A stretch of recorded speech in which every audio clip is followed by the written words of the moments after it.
మానస శర్మ డైరెక్షన్‌లో 'కొణిదెల నిహారిక' నిర్మాణంలో సంగీత్ శోభన్ హీరోగా, నయీం సారిక హీరోయిన్‌గా నటించిన లేటెస్ట్ మూవీ 'రాకాస' ఈ శుక్రవారం విడుదలైంది.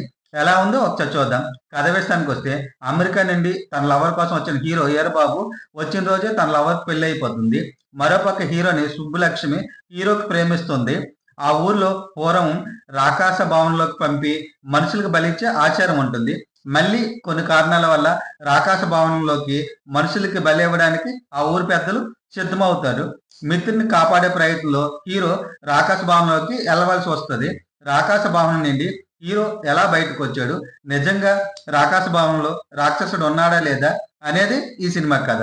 నిర్మాతగా కమిటీ కుర్రాలతో మంచి విజయం అందుకున్న నిహారిక మరోసారి నిర్మాతగా ఈ మూవీ ప్రమోట్ చేయడంలో బాగా కష్టపడిందనే చెప్పాలి. డైరెక్టర్ మానస శర్మ ఓ పక్క కామెడీ ట్రాక్, మరో పక్క హర్రర్, సోషియో ఫాంటసీ రెండింటిని బ్యాలెన్స్ చేస్తూ ఆడియన్స్ కి కనెక్ట్ చేయడంలో కొంతవరకు సక్సెస్ అయిందనే చెప్పాలి. వీరబాబు పాత్రలో హీరో సంగీత్ శోభన్ తన డైలాగ్ డెలివరీ, కామెడీ టైంతో తన యాక్టింగ్తో ఎరగదీశాడు. ఈ మూవీకి పెద్ద ప్లస్ పాయింట్ హీరో అని చెప్పాలి. ఈ మూవీ ఫస్ట్ హాఫ్ లో ప్రారంభించిన రాకాస నేపథ్యంలో వచ్చిన ఎపిసోడ్ అయితే ఆకట్టుకుంటుంది. ఆ తర్వాత హీరో ఎంట్రీ కామెడీ ట్రాక్ లోకి వచ్చేస్తుంది. ఇదంతా కథ రెగ్యులర్ మోడ్ లోకి కథ స్లో అయిందని అనిపిస్తుంది. కామెడీ అయితే గెటప్ సీన్ తో హీరో చేసే ట్రాక్ అయితే కొంత ఎంజాయ్ చేయొచ్చు. ఎప్పుడైతే ఇంటర్వెల్ దగ్గర హీరో రాకాస భవన్లోకి వెళ్తాడో అక్కడి నుండి ఇంట్రెస్ట్ మొదలవుతుంది. అసలు కథ సెకండ్ హాఫ్ లో మొదలవుతుంది. సెకండ్ హాఫ్ లో భవన్లో ఎనిల్ క్రిసల్ తో హీరో చేసే కామెడీ ట్రాక్ అయితే ఆకట్టుకుంటుంది. మరియు రాక్షసుడి నుండి హీరో గ్యాంగ్ తప్పించుకునే సందర్భంలో కొంత భయంకరంగా, కొంత థ్రిల్లింగ్ గా ఆకట్టుకుంటుంది.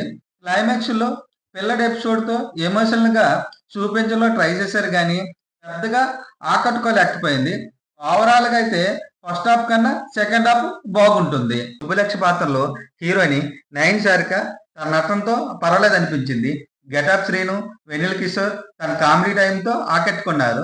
బ్రహ్మాజీ, తనిఖీల బర్ని మిగతా నటినట్లు కూడా తన పాత్ర తగ్గట్టే నటించారు. మ్యూజిక్ డైరెక్టర్ అనుదీప్ అందించిన బీజిఎం మరియు సినిమాటోగ్రఫీ, విఎఫ్ఎక్స్ నిర్మాణాలు బాగున్నాయి. ఈ మూవీ లాజికల్ అయితే కొన్ని మైనస్ ఉండొచ్చు కానీ ఓవరాల్ గా ఈ మూవీ అయితే కొంతమేరకు ఆకట్టుకుంటుంది.